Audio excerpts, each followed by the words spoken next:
만약 모든 사람에게 갑자기 총기가 주어졌다면 무슨 일이 일어날까요?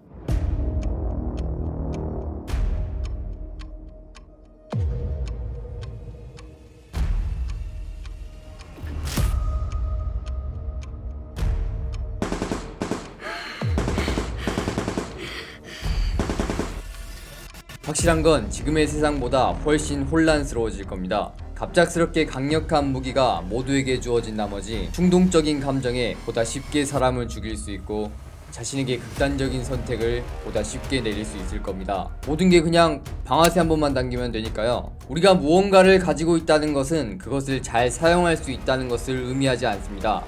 그렇기에 아무리 강력한 무기를 소유해도 그것을 잘 다루지 못한다면 도리어 파괴적인 결과만 불러일으키기 쉽습니다.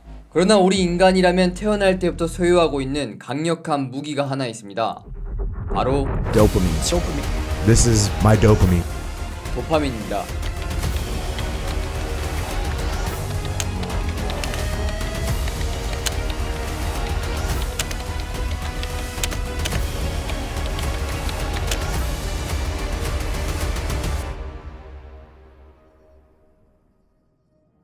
모든 인간, 모든 동물에게는 도파민이라는 신경 전달 물질이 존재합니다. 우리에게 쾌락을 주는 물질이죠. 인류가 지금까지 이런 거대한 진보를 이룬 것은 우리에게 도파민이라는 강력한 무기가 있었기 때문입니다. 이 도파민 덕분에 우리는 막연한 미래에 있을 것 같은 보상을 위해 끊임없이 노력할 수 있었습니다. 예를 들어 과거 인류의 조상은 고기라는 거대한 칼로리를 얻기 위해서 끊임없이 사냥을 해야 했습니다. 사냥에 실패해도 고기를 상상하면서 나오는 이 도파민이라는 보상체계 덕분에 계속해서 사냥에 도전했고 결국 사냥에 성공해 계속 생존할 수 있었습니다. 섹스는 어떤가요? 그냥 행위 자체만 두고 본다면 남녀가 벌거벗고 땀내를 잊으면서 격하게 움직이는 건 사실 에너지만 낭비하는 행위일지도 모릅니다. 즉 이성적으로만 생각해도 이는 에너지 소모가 큰 행위이며 중간에 사자가 나타난다면 두 남녀 모두 죽음에까지 이를 수 있습니다. 그럼 도대체 왜 이런 행위를 하는 걸까요? 모든 동물의 유전자에는 자신의 종족을 유지해야 한다는 미션이 깊게 뿌리박혀 있기 때문입니다. 즉 최대한 많은 번씩 행위를 하는 것이 자신의 DNA를 퍼뜨리는데 유리한 행위였기 때문입니다. 그렇게 우리가 이성을 보면 성행위를 하고 싶다고 강력하게 끌리는 이유가 바로 이때 도파민이라는 신경 전달 물질이 분출되기 때문입니다. 즉 우리가 지금까지 생존하고 종족을 유지하는 데 있어 이 도파민이라는 물질은 필수적인 신경 전달 물질이었습니다. 문제는 현대의 사회에 들어오면서 시작되었습니다. 스스로가 제어하지 못하는 이 강력한 무기, 즉 도파민은 끊임없이 우리가 쾌락을 위해 더 쾌락적인 일, 더 자극적인 일, 더 위험한 일을 추구하면서 자기 파괴적인 행동을 하도록 만들었습니다. 즉 사람들이 도파민의 제대로 된 사용법을 모르기 때문에 우리를 지금까지 생존하게 만든 강력한 무기임에도 불구하고 도파민 때문에 스스로를 점점 파괴하는 도파민의 노예가 되어버린 겁니다. 도대체 왜 이런 일이 발생하는 걸까요? 도대체 왜 스스로를 망치고 있음에도 불구하고 자꾸만 딱 한 번만을 추구하게 되는 걸까요?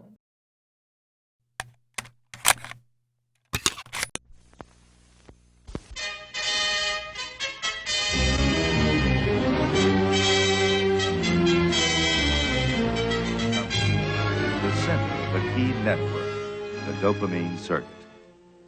If we selectively take these dopamine neurons out of that part neurons in the nucleus, the animal loses interest. 신경과학 분야에 대해 점점 많은 연구가 밝혀지면서 동시에 과학자들은 도파민이라는 물질을 발견했습니다. 그리고 더 나아가 인간이 어떨 때 행동을 하는지, 어떻게 인간의 특정 감정을 불러일으킬 수 있는지에 대한 연구가 끊임없이 진행되었습니다. 그리고 가장 중요한 인간의 행동을 어떻게 유발할 수 있는지에 대한 연구 결과가 발견되었습니다. What are you laughing I about? don't know. Huh? Were you doing something to me? Not surprisingly, the experiments were controversial, but the electrodes did have an effect, especially near an area of the brain called the nucleus accumbens. Heath even let his patients control their own stimulation. I find this button best. That's number 2 button. Most pleasurable. 이런 연구는 정말 획기적인 발견이었습니다. 이로 인해 인간 자신 스스로에 대한 더 깊은 이해를 할 수 있었으니까요. 그러나 문제는 이런 연구 결과가 다양한 큰손들에게 흘러갔다는 겁니다. 대형 광고회사와 식품회사의 이 연구는 과연 획기적인 발견이었습니다. 광고회사의 수입은 어떻게 하면 사람들이 광고를 더 오래 보게끔 행동을 유발하게 만드느냐에 따라 달렸습니다. 식품 회사는 고객이 제품을 한번 맛본 후에 어떻게 하면 고객에게 재구매를 일으킬 수 있을지가 곧 그들의 미래가 달려있으니까요. 그렇게 이들은 이 도파민을 활용하여 사람들의 행동을 역해킹하기 시작합니다. 어떻게 하면 사람들의 도파민을 더 자극시킬 수 있을지에 대해서 고민하기 시작합니다. 어떻게 하면 이 식품으로 도파민의 분비를 극대화하여 사람들의 쾌락을 유발할 수 있을지를 고민하게 됩니다. 이렇게 인간의 도파민을 자극시킬 수 있는 방법은 점점 교묘해지며 점점 다양해져 갔고 다양한 분야에 적용되기 시작했습니다. The fascinating thing was that we found in our laboratory that every single drug that increased sensitivity of the animal to brain stimulation was either an abuse substance or a substance that has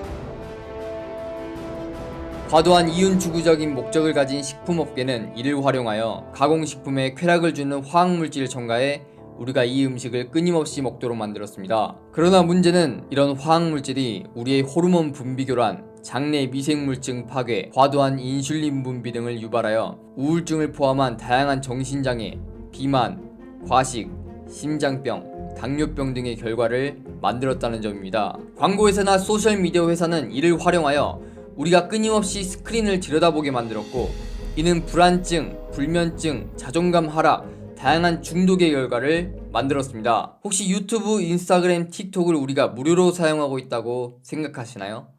사실 그렇지 않습니다. 그들은 철저하게 사업을 하고 있습니다. 회사가 돌아가기 위해서는 수입이 필요합니다. 모든 서비스를 무료로 제공하면 인건비, 회사 운영비를 감당하기가 불가능에 가까웁니다. 그럼 우리가 쓰고 있는 이 무료 서비스는 과연 무엇일까요? 우리는 이런 소셜미디어를 사용한 대가로 우리의 관심을 내어주고 있는 겁니다. 소셜미디어는 우리의 관심을 얻어서 다른 기업에게 이렇게 제안합니다. 우리가 이렇게 사람들의 관심을 많이 모아놨어. 너희 제품 광고하지 않을래? 그 정도로 이 정도의 돈만 주면 돼. 그리고 이 방법은 굉장히 효율적이기 때문에 많은 회사들이 이렇게 자신의 제품, 서비스를 광고하기 시작합니다. 즉 서로가 윈윈인 게임인 겁니다. 이 앱을 통해 우울증에 걸리는 사람들을 제외하고 말이죠. 그럼 우리는 과연 어떻게 해야 할까요? 우리는 도파민의 노예가 되는 것이 아니라 통제권을 되찾아 진짜 주인이 되어야 합니다.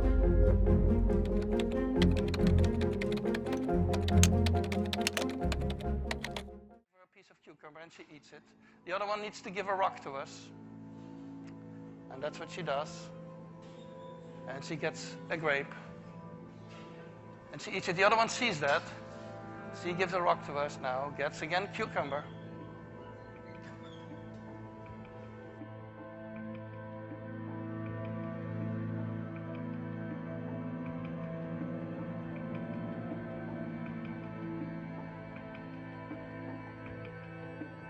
여기까지만 보셔도 도파민이 쾌락을 주는 신경 전달 물질이라는 것에 대해 이해하셨을 겁니다. 그럼 도대체 도파민의 주인이 되기 위해서 어떻게 해야 할까요? 우선 인간의 쾌락, 고통 메커니즘이 작용하는 방식에 대해 이해하고 있어야 합니다. 쾌락과 고통 메커니즘은 뇌의 동일 부분에서 처리가 됩니다. 이 메커니즘이 작용하는 방식은 이렇습니다.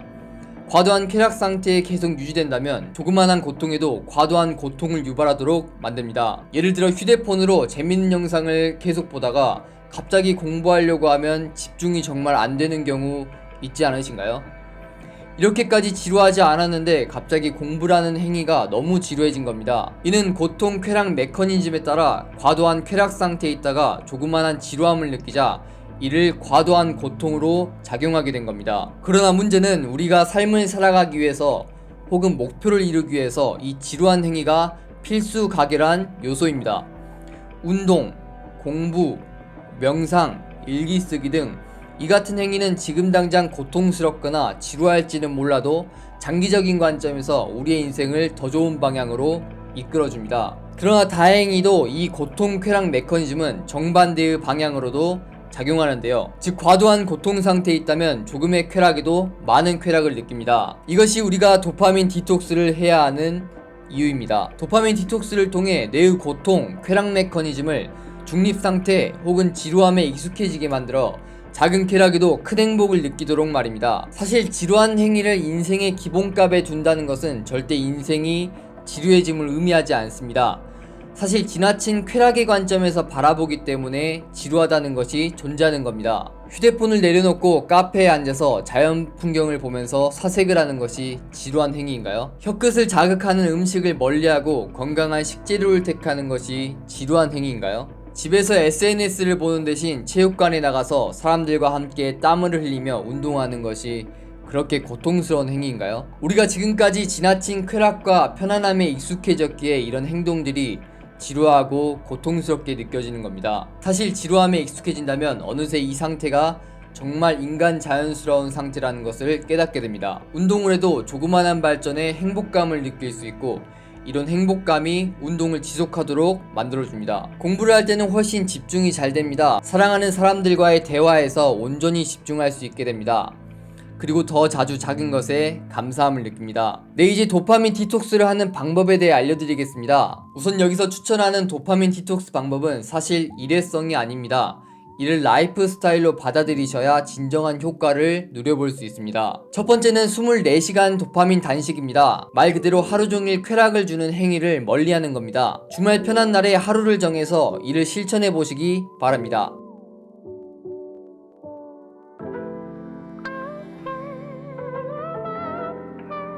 제가 하는 방식을 예로 한번 들어보겠습니다. 저는 일요일에 보통 도파민 단식을 실천하는데요. 저는 아침에 일어나 짧은 스트레칭과 명상을 합니다. 그리고 가볍게 아침을 먹고 카페에 갑니다. 물론 이때까지 휴대폰을 절대 들여다보지 않습니다. 그리고 카페에서 커피를 시키고 그 향과 따뜻함을 온전히 느끼면서 이에 대한 감사를 합니다. 그리고 바깥 풍경을 보면서 자연을 즐깁니다. 그리고 평소 읽고 싶었던 책을 꺼내서 읽습니다. 조금 지치면 스트레칭을 하고 바깥 공기를 마십니다. 그리고 노트북을 켜서 글을 쓰기 시작합니다. 이렇게 오전을 보내고 점심을 먹고 가볍게 산책을 나섭니다. 물론 이때까지 휴대폰을 확인하지 않습니다. 좋아하는 사람들과 함께 걸으셔도 좋고 혼자 걸으면서 사색을 즐겨도 좋습니다. 그리고 집에 돌아와 낮잠을 자거나 새로운 무언가를 배웁니다. 평소 배우고 싶던 영상 편집을 공부할 수 있습니다. 저녁을 먹은 후에는 책을 읽든 음악을 듣든 공부를 하든 하고 싶은 걸 합니다. 그리고 자기 전 오늘 하루 느꼈던 이 감정을 다시 한번 음미하며 진심으로 감사함을 느낍니다. 이렇게 긍정적인 감정을 자꾸 되뇌이는 것이 중요합니다. 그래야 다음 주에 이 라이프 스타일을 지속하기 쉽습니다. 여기까지 예시만 들어봐도 어떻게 대충 해야 하는지 감이 조금 잡히셨을 겁니다. 즉 중요한 거는 즉각적인 쾌락을 주는 행위를 멀리하고 자신의 이상적인 하루를 상상해 보는 겁니다. 두 번째는 도파민 미니멀리즘입니다. 이는 매일 실천하는 것과 같습니다. 규칙은 다음과 같습니다. 24시간 도파민 디톡스에서 불가능에 해당하는 행위를 정오나 오늘 해야 할 일을 마치기 전에는 금지하는 겁니다. 그리고 그 해야 하는 일을 마친 후에 휴대폰을 확인하는 겁니다. 자극적인 행위와 스크린에서 나오는 블루라이트는 수면을 망치기 때문입니다. 80대 20 법칙을 이에 적용한 것입니다. 20%의 행위가 80%의 대부분의 쾌락을 준다는 의미입니다. 우리는 평생 쾌락을 주는 행위를 멀리할 수 없습니다. 즉 쾌락과 고통의 밸런스를 맞춰 나가야 합니다. 따라서 진짜 자신에게 행복감을 주는 행위가 무엇인지 발견해서 그것들만 삶에 다시 적용하는 겁니다. 비디오 게임, 친구들과 케이크 한 조각, 넷플릭스를 보는 것, 인스타그램에 자신의 일상을 올리는 것. 정말 이런 행동이 자신에게 행복감을 준다면 그렇게 하시면 됩니다. 중요한 건 정말 자신에게 행복감을 주는 행위 20%만 다시 남기는 겁니다. 즉 80대 20 법칙을 적용하여 이제 별로 즐겁지도 않은 쾌락 행위를 제거하는 겁니다. 자신에게 정말 행복감을 주는 행위만 남기는 것, 도파민 미니멀리즘입니다. 네, 이번 영상은 여기까지고요. 영상이 도움이 되셨으면 좋겠습니다. 좋아요와 구독 눌러주시면 다음에는 더 좋은 영상으로 찾아뵙겠습니다.